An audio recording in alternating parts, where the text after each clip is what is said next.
placer darles la bienvenida al primer episodio de Literatura a Flor de Piel. Quien les habla, Leonela Párraga, estudiante de la Universidad Laica Eloy Alfaro de Manabí, Facultad Ciencias de la Educación, carrera Pedagogía de la Lengua y la Literatura. El día de hoy vamos a hablar sobre un tema académico denominado la antropología y la figuración del pensamiento y de la acción social. El estudio de la antropología como tal se centra en comprender cómo funciona la dinámica social y cultural, considerando los antecedentes existentes como por ejemplo el origen de la lengua, la extensión comunicativa del hombre, la comunicación a lo largo de todos estos años, entre otros estudios que se han hecho hasta la actualidad.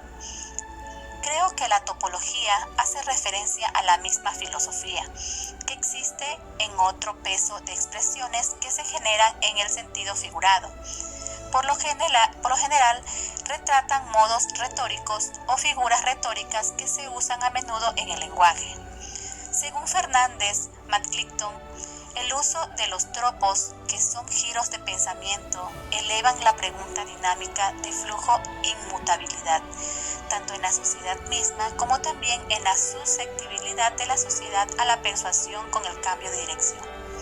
Según podemos interpretar, lo que el autor nos quiere decir es que el uso de tropos en lo cotidiano señala un giro de pensamiento en las situaciones que nos vemos involucrados. Con esto podemos estar al tanto de cualquier situación teniendo en cuenta que va a existir una mutabilidad, aquella que puede considerarse como una transformación, un cambio que ocurre a susceptibilidad de la persuasión y el cambio de dirección, en este caso haciendo referencia a lo que los autores nombran. El estudio de los tropos es muy extenso y endémico en las humanidades. Los tropos, ni nada más y nada menos, son figuras literarias que utilizan palabras o frases en un sentido distinto al que les corresponde en realidad. Se trata de un procedimiento de sustitución de un término por otro, no entre sinónimos, como ya conocemos.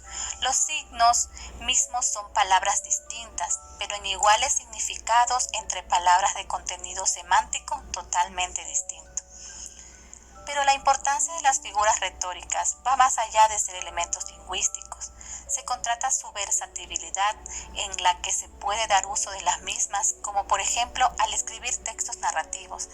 Aplicando este tipo de elementos podemos obtener trabajos y obras con pizcas de originalidad propio. En este caso también podemos imponer nuestro estilo al escribir, pues son parámetros que diferencian la escritura de una persona con otra, pues siempre y cuando se pongan en las reglas del lenguaje al momento de aplicarlas. Ejemplo, algunos tropos tenemos la metáfora. Aquella se utiliza cuando se quiere sustituir un término real por un imaginario. Por ejemplo, los algodones blancos del cielo tapizan el azul los algodones, sustituyen por la palabra nubes, y tenemos la alegoría, que es la sucesión de las ventajas. En un poema también tendremos la hipérbole, que es muy conocida, una figura literaria que se utiliza para la exageración. Por ejemplo, te esperé 1000 años. Y tenemos por último la énfasis, que destaca una cualidad mucho más extensa, como por ejemplo es toda una dama, donde destaca la cualidad femenina cuando dice una dama en vez conocido. Estos conceptos podemos entender que la topología trata de poder representar figuraciones de la realidad acorde a las interacciones humanas. Pero ¿qué tipo de interacciones humanas? Digamos, podemos entender que en cualquier contexto existen situaciones que vienen a determinarse en una solución y una consecuencia al momento de utilizar los tropos. En este caso, como el autor nos nombra, anteriormente se cambia la percepción y la dirección de una situación, tanto como un giro de pensamientos, que son las dinámicas de flujo-inmutabilidad.